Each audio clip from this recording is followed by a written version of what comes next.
you doing here in YouTube? What makes you decide to be a YouTuber or content creator? What is your purpose in YouTube? Was there something that motivated you in the first place? Why did you start your YouTube?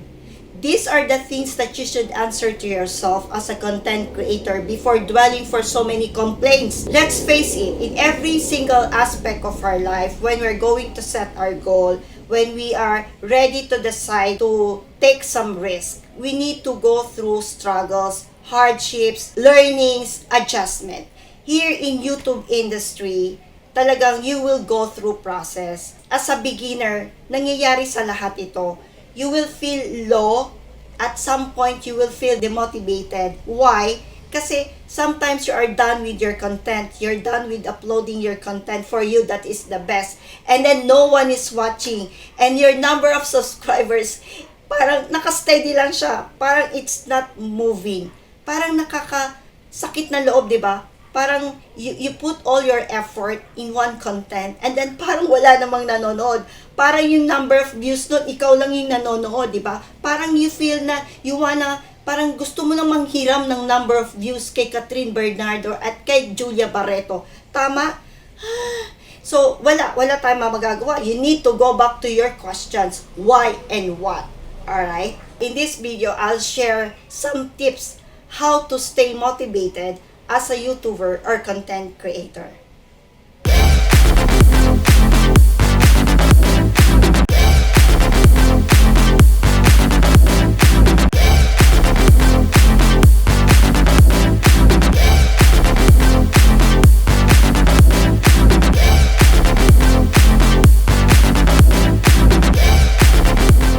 What's up? Mira here. Welcome back to my channel. Okay. YouTube. You know, there's a number of huge people trying out this YouTube platform. And I believe everyone has room on this space. Kaya lang talaga, darating tayo sa process. Darating tayo sa mga bagay-bagay na masakit or disappointments or frustrations, diba? Until such time, mauubos ang ating excitement. And then until such time, you will feel demotivated. For me, it is a lot easier when you create video as priority. When you have this clear vision and apprehension why you want to be a YouTuber or content creator. Let me ask you one question. What makes you decide to choose to be a YouTuber or content creator? Please answer your reasons in the comment section below. And I love to hear or read your answer. Alright, let's jump into the tips. Number 1, goal.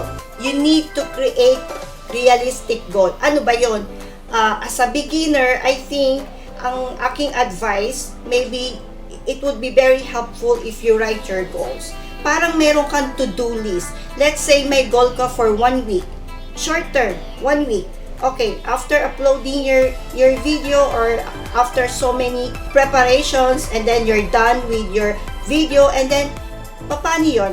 Paano yung subscribers mo? Okay, maybe you have this, you need to reach a goal for example, 10 subscribers for this week and then additional 10 subscribers next week.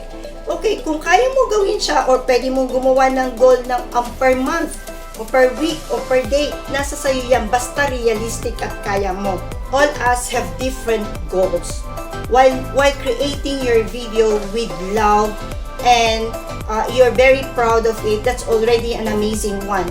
Whatever your style, it will improve and you will find out the things that works for you. Okay? Number 2, use your favorite vlogger. Use your favorite YouTuber. When you're feeling low, you need to watch them again to regain motivation, to regain your excitement. Like for me, in my case, I have favorite when it comes to beauty tips, skincare.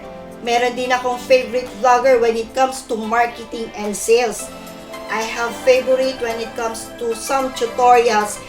And meron akong specific na vlogger na favorite ko when it comes to SEO. Yun yung search engine optimization. Malaking bagay to. It really helps your channel. You need to check it out. Yung may mga tutorial about SEO. Hindi lang to ginagamit sa YouTube. ang SEO applies especially to marketing. Lalo na ngayon ang nagbo-boom yung e-commerce and then yung Facebook ads. Ginagamit yan. Ganun din dito sa YouTube channel.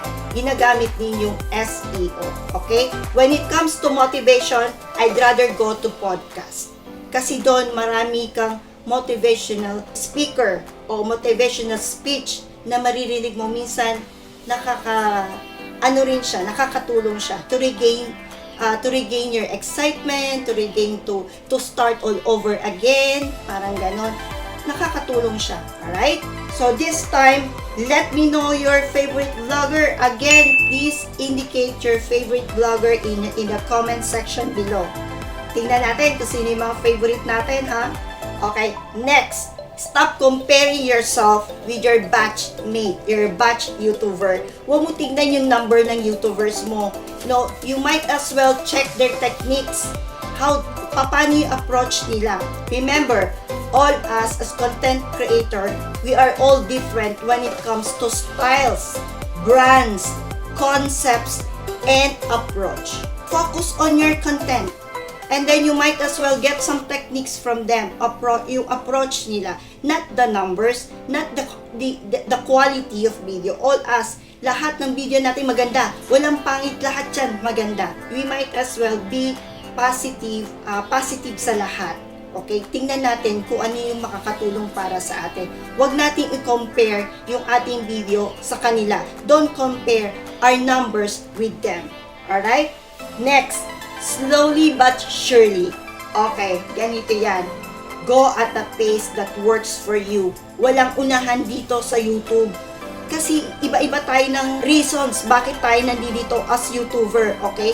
Walang unahan dito. Okay, go ka na. Ikaw na ang may-ari. Ikaw na ang may trono. Go. Pero dapat, ang titingnan mo yung sarili mo. Masaya ka ba as a YouTuber? Walang unahan dito. There's no competition. What matter is yourself. Masaya ka ba as a YouTuber? Ano ba yung purpose mo? Bakit ka ba nandito? So, slowly but surely. Relax lang. Ako, guilty ako dito because there was a time that I put myself on pressure. So, guilty ako dito. When I'm telling you guys about the tips, I'm also telling that to myself.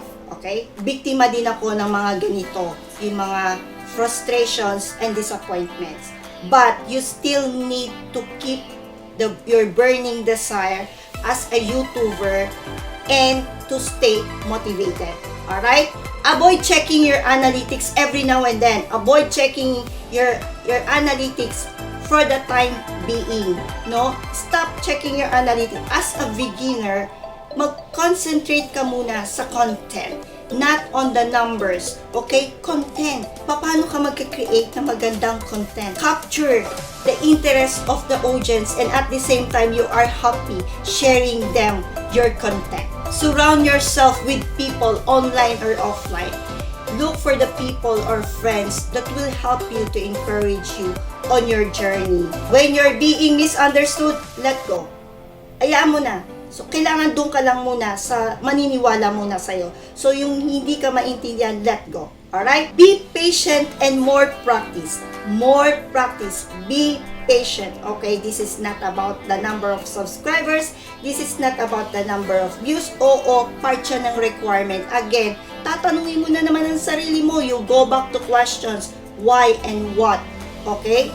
Kaya kailangan be patient and more practice. Good things never come over time. However, there are more rooms for improvement by continuously learning the process and more practice. You'll get better over time. Just keep on practicing and be a good vlogger. Put an authentic effort. Okay? Appreciate every single video. Importante yan. Kailangan ma-feel mo na this is my obra maestra. Yes, this is my masterpiece. Kahit marami ang error, kahit hindi yan maganda sa paningin mo, consider it as your obra maestra. Para ma-feel mo, you are motivated. Ako yata yan. Ako ang gumawa yan. O, diba? Focus on the things that you can control. Ano ba yon? schedule mo ng iyong pag-upload, scheduling of uploading your content, improving or enhancing your content. Yan, makokontrol mo yan. Huwag yung mga hindi mo makontrol, like number of views, watch hours, number of subscribers. I know, let's face it, may mga requirement tayo. Okay, so babalik na naman tayo sa questions. Bakit ka ba nandito? Bakit ba? Ano bang dahilan mo? Ba't ka nandito? So, kailangan mo pa rin maging magpasensya at mag-focus ka muna sa kung ano muna dapat as a beginner. Okay? Remember, whatever your visions, your reasons, or your goal as a YouTuber or a content creator will sustain your motivation and maintain your channel. So, there you have it. Thank you so much. I hope this content will be very helpful for any creator or aspiring creator who are hesitant and feeling not motivated. Okay? Sana makatulong ito. Okay? There you have it. Thank you so much for watching my video. Okay? Bago yan, I have unboxing. Meron akong unboxing. I actually received it 3 weeks ago. Nakakalimutan ko lang talaga siya i-include sa mga vlogs ko. Baka nagtatampo na yung nagbigay. Sorry ha. So now, I'm really excited to open this one kasi sabi niya, magagamit ko daw to. I received this from my dearest friend.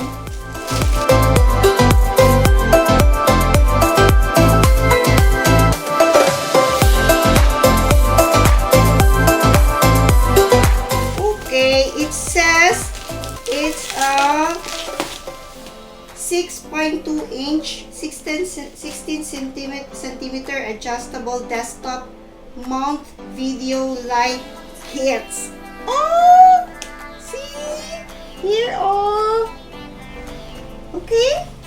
So, tingnan natin. Buksan natin siya. Thank you, Chubby! Oh, okay. This one, it's cute! Okay, again, this is a 6.2 inch 16 centimeter adjustable desktop mount video light kits. Right. At least may gagamitin ako light. Actually, I'm using my laptop as my ring lights. Alam niyo yun. So, eto, nung nalaman niya yun ang ginagamit ko. So, kaya siguro binili niya ako dito. Chubby, thank you so much. Okay. There you have it. Thank you po so much. Thank you for being here. Thank you so much for being supportive. And I really appreciate each and every one of you. You know, not only take time to watch my video, but take time to leave comments. Thank you so much. Make sure to subscribe and don't forget to click the bell button so you don't miss any future videos. Okay, see you on my next one. Bye! Kita kits!